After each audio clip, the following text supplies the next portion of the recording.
Porque estos sí son refugiados de guerra. Esos, mujeres, niños y ancianos, sí deben ser acogidos en Europa. Cualquiera puede entender ahora perfectamente cuál es la diferencia entre esos flujos de refugiados que hay ahora y las invasiones de jóvenes varones en edad militar y de origen musulmán que se han lanzado contra distintas fronteras de Europa en un intento de desestabilizarla y de colonizarla.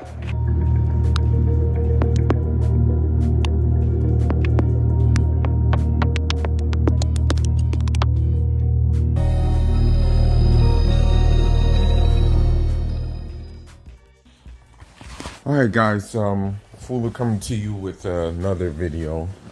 So yeah, man, as you see at the beginning of this video, you just see the overall like racist undertones in which Europe has for Africans, and it's always been that way, bro. Now, granted, you know, unfortunately, because of our African infrastructure and stuff like that, we're not really able to provide like a safe haven for ourselves back in Africa that's going to be conducive to us getting things done, you know, like having a good standard of life, you know what I mean? Having the things that we need. But as you see, Spaniards and Tugas are one and the same thing.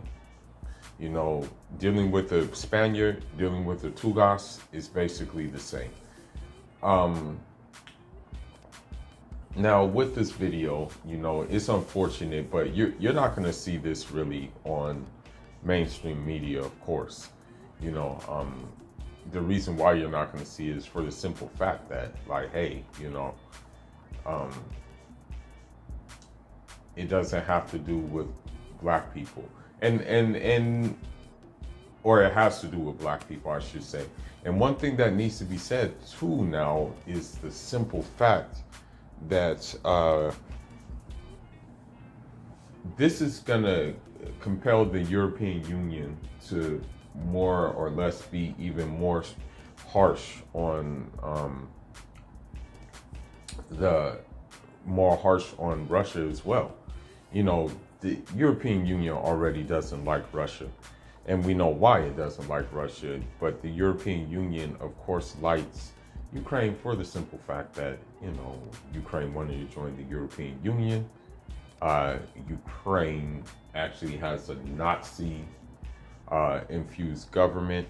That's another topic in which I talked about when the 2014 United States-backed coup happened, right? So, you know, you have all these elements going on right now. And so, you know, blonde hair, blue eyes, welcome, come on in.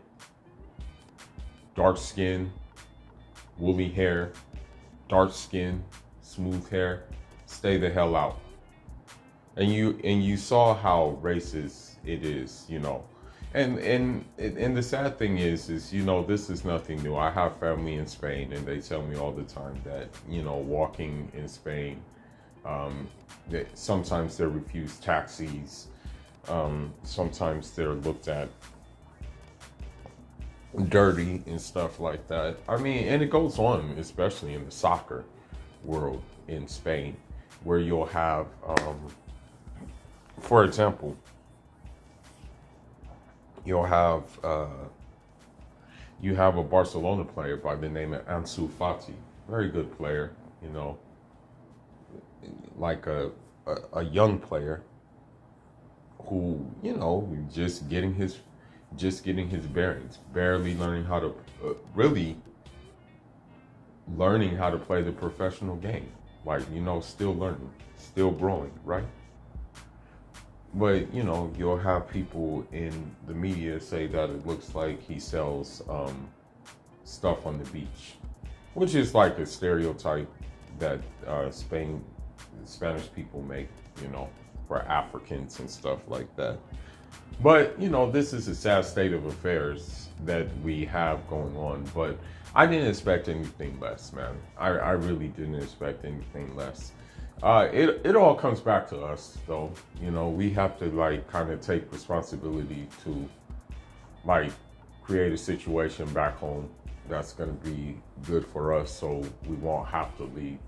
Because I'll tell you this, like, and this is just talking from personal experience. You know, if I had the choice, like, to stay in Africa and not ever have been exposed to Western culture and Western values, I would have probably stayed, you know, if the situation would allow me to have good boxing, good education, good standard of living, stuff like that. The women thing is not a problem, you know, that even with the Western influence, there's an abundance of traditional women over there.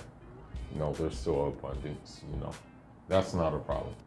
Women outnumber men.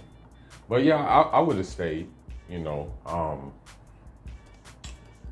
because at the end of the day, you know, I have to constantly review my languages, because I mean, it's rare I talk to my family like on a consistent basis, but I do talk to them every day. It's just that the time difference, where I am, they're 8 hours ahead of me, you know, so I'm up at like damn near 3 o'clock talking to them, you know what I mean? And I have to still handle my business here, you feel me?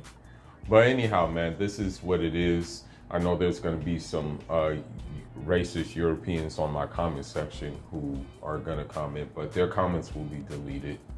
You know, it's not going to be a big deal. I do that with all of them. You know, I do them with all of them who have no talking point. And I also do that with Belejo too. You know, when they have no talking point, I just delete their comments, you know. I'm not going to, as I said before, I'm not going to argue. I'm not going to make a video about one certain YouTube user or anything like that. I'm not going to do that. You know what I mean? Like, at the end of the day, I'll read your comment, I'll delete your comment, and you no longer exist to me. That's just how it works. But anyhow, man, let's see if any soccer players call this out, or let's see if any like African athletes call this treatment out. But I know if they do that, they're gonna be reprimanded, and chances are they'll probably be banned from playing. But let's see. Anyhow, Fula signing out. Njarama. The thing that also must be said is that the refugees are actually coming through Melilla, which is basically a Spanish-occupied territory in Morocco. So another thing too is this politician had the nerve to say Muslim youths coming to destabilize Europe. You know, so you don't think that neo-Nazis, Ukrainians with neo-Nazi leanings, which I'm sure there are some in there, are coming to just destabilize Europe either? You don't think so? But what, like, the nerve of him to talk like that when you're actually, when your country is actually occupying parts of Africa still, and probably won't give it up anyway. You know what I mean? Like, come on now, man. Like, make it make sense, man. For real. God, man. I don't know, man. I never was into, like, taking vacation to Western Europe, man. I never really was. Probably because I lived there before. I know how these people are, for the most part.